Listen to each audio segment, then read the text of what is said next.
Donald Trump has the right to remain silent, but it appears he doesn't have the ability to. Big Boy went on woke Fox News yesterday, and he somehow took Jack Smith's case, one of the strongest cases I've ever seen, and made it even stronger.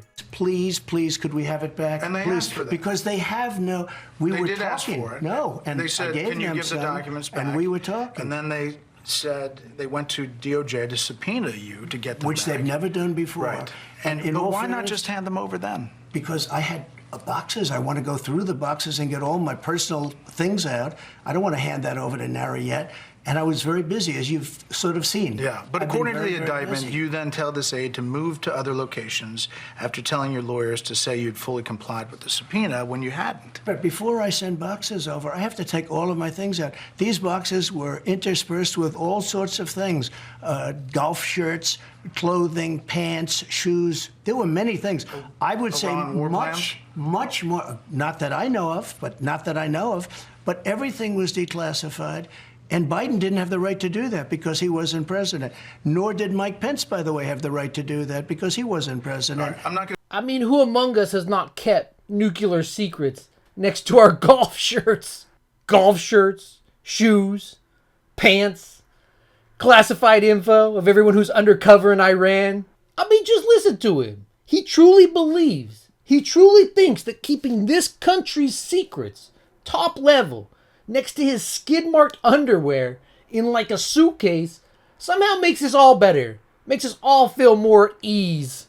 He acts like someone who's getting evicted from the apartment, shoving all this shit in a suitcase, heading out the door. Totally legal, totally cool. And if you think the interview got better from there, well then you don't know Donald Trump. You do not know Big Boy. I don't want to dwell on it, but according to the indictment, you were here at Bedminster on July 21st, 2021, after you're no longer president, and you were recorded saying that you had a document detailing a plan of attack on another country that was prepared by the U.S. military for you when you were president. The Iran attack plan. You remember that? Ready? You were recorded. It wasn't a document. Okay. I had lots of paper. I had copies of newspaper articles. I had copies of magazines. I know. This is specifically a quote. You're quoted on the recording saying the document was secret, adding that you could have declassified it while you were president, but, quote, now I can't. You know this is still secret, highly confidential. And the indictment cites the recording and the testimony from people in the room saying you showed it to people there that day. So you say on this on tape it says just the opposite. That you can't declassify it, so why have it? When I said that I couldn't declassify it now, that's because I wasn't president. I never made any bones about that. When I'm not president, I can't declassify it. And that's what you said. You didn't declassify it. I said no. I said I couldn't. But that wasn't a document, Brett. There was no document. That was a massive amount of papers and everything else talking about Iran and other things.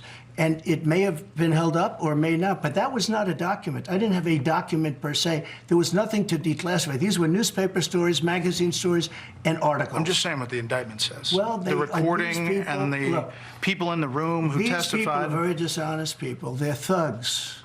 They're thugs. If you look at what they've done to other people, what they've done to and overturned in the U.S. Supreme Court, these are thugs. The suggestion was that you wanted this as evidence that the military, the chairman of the Joint Chiefs, General Milley, had preemptively sent you plans for a possible attack on Iran and that you didn't order that to happen. That's the suggestion. I never ordered it to happen, no. But that's why you wanted the document. I don't think I've ever seen a document from Milley. Milley, frankly, was incompetent. The last one I'd want to attack with as my leader would be Milley. That I can tell you. All right, but I last think you thing know on that. this. All right, for all the chuds in the back, pay attention. Stop eating paste. One more time for you. I never made any bones about that. When I'm not president, I can't declassify. And that's what you. Donald Trump has sunk his own defense half a dozen times now. I wasn't president, so I couldn't declassify this material. And for the completely detached chuds out there, the ones who aren't tethered to any shred of reality anymore, let's just go through it real slow for you. See if you can catch up just a tiny bit. First and foremost, the world's dumbest criminal says on tape that the documents they're looking at are classified. Second, the witnesses who recorded this conversation, Mark Meadows' biographer, and everyone else in that room will be at the trial. And if you think all the people around him that are turning on him now, the people he said, only the best people, folks, I'm going to hire only the best people. If you think somehow They've been undercover for what, like 8 years? Just to sink a reality TV star? We've got the best people. I know the best people. We're going to use our best people. The best people. The best people. I know guys that are so good. And if you don't think Trump is a complete moron for pulling out classified military documents, support the troops, support the troops. If you don't think he's a complete moron for pulling those out and showing them to aides, a room full of people, this coming a year after being president, a year after a failed coup, then you need to rewind this video to the start. Play it again on slow, like 0.25, super slow. Try to keep up. Try to pay attention to what I'm saying. And if it still doesn't really make sense to you, you have to consider that you might be in a cult and most likely have moderate to severe brain damage. I'm sorry that guy on YouTube, has to be the one to tell you it, but yeah, here we are. All the best people, folks. All the best people. So this week, Trump had his feelings destroyed, hurt, I don't know, from his own attorney general that he picked, Bill Barr. Of that. He's like, he's like a defiant 9-year-old kid who's always pushing the glass toward the edge of the table, defying his parents to stop him from doing it. It's a means of self-assertion and exerting his dominance over other people. And he's a very petty individual who will always put his interests ahead of the country's, his personal gratification of his, of his ego. But our country can't be a therapy session for, a troubled man like this. I'm gonna tell you right out the gate. Bill Barr is the worst. Bill Barr has no ethics. He covered up crimes for Reagan, Bush, and Trump. Bill Barr believes in a batshit dominion theory, which wants to change the United States into a Christian theocracy. Jeffrey Epstein was a close friend of Bill Barr and his family. Bill Barr's dad gave Jeffrey Epstein money to start his first business. Jeffrey Epstein died under Bill Barr's watch. Kind of weird how the Q-nuts, they never really put that one together, right? I guess that's not a big enough breadcrumb for them to pick up on. Having said all that, and as much as it pains me to give Bill Barr credit, when you watch this clip of Trump, talking about the 2020 election, it's hard to argue that he is nothing more than the petulant child Bill said he is. Here, watch. What do you say to that female independent suburban voter who feels that way, to win her back? First of all, I won in 2020 by a lot, okay? Let's get that straight. I won in 2020. You know that and if you look at all of the tapes, if you look at everything that you want to look at, you take a look at Truth to Vote, where they have people stuffing the ballot boxes on tapes, or Mr. President, let's go to recent. Well, wait a minute. Let's go to recent. FBI Twitter. Let's go to recent. The 51 agents, all corrupt stuff, Brett. Understand about the Hunter Biden, no, but all that's cheating fair on the things. election. But that's cheating on the election. You lost the 2020 election.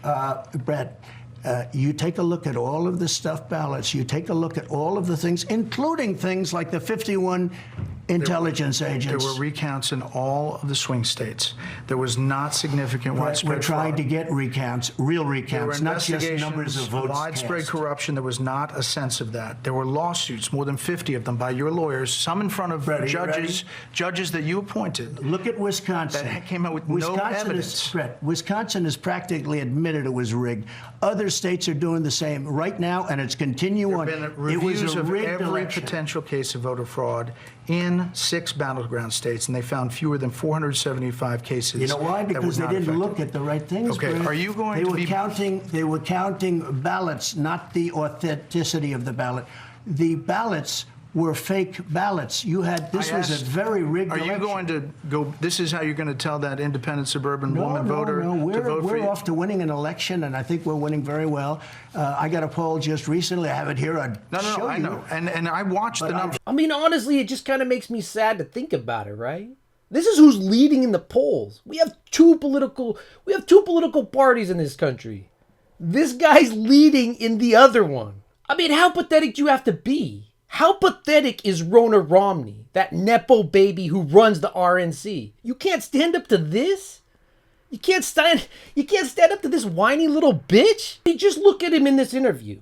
You know, the chuds are always like, alpha male this. He's hunched over.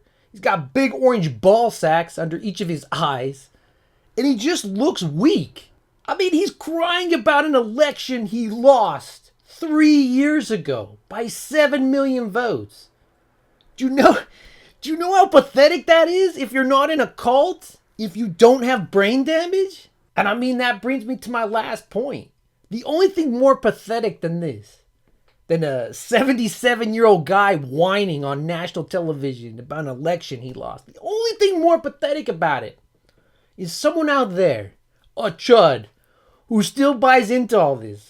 50 cases later of Trump-appointed judges, 3 years, 7 million votes, counted the votes, I don't even know how many times in the swing states.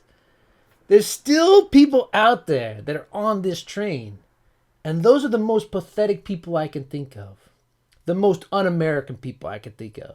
And if that wasn't enough, Bret Baier decided to take it one step further and commit a murder on national television. In 2016, you said that. I'm going to surround myself with only the best and most serious people. Well, I did do that, This and we time- had tremendous. Look, we had the best economy we've ever had. The This world time- has ever seen. Your Vice President, Mike Pence, is running against you. Yeah. Your Ambassador to the United Nations, Nikki Haley, she's running against you. Your former Secretary of State, Mike Pompeo, said he's not supporting you. You mentioned National Security Advisor John Bolton. He's not supporting you either. You mentioned Attorney General Bill Barr, says you shouldn't be president again, calls you the consummate narcissist and troubled man. You recently called Barr a gutless pig. Your second defense secretary is not supporting you, called you irresponsible. This week, you and your White House called your White House Chief of Staff, John Kelly, weak and ineffective and born with a very small brain. You called your acting White House Chief of Staff, Mick Mulvaney, a born loser. You called your first Secretary of State, Rex Tillerson, dumb as a rock, and your first Defense Secretary, James Mattis, the world's most overrated general. You called your White House Press Secretary, Kayleigh Canadian milquetoast, and multiple times you've referred to your Transportation Secretary, Elaine Chao, as Mitch McConnell's China-loving wife. So, why did you hire all of them in the first place? Because I hired 10 to 1 that were fantastic. If this is your first time here, make sure you like and subscribe to the Chud Report on YouTube. For full-length episodes, live content, we're going to start having guests, we've got short content, got all kinds of content you'd ever want. So, I'll see you next time. President, I never made any bones about that. When I'm not president, I can't declassify. And that's what you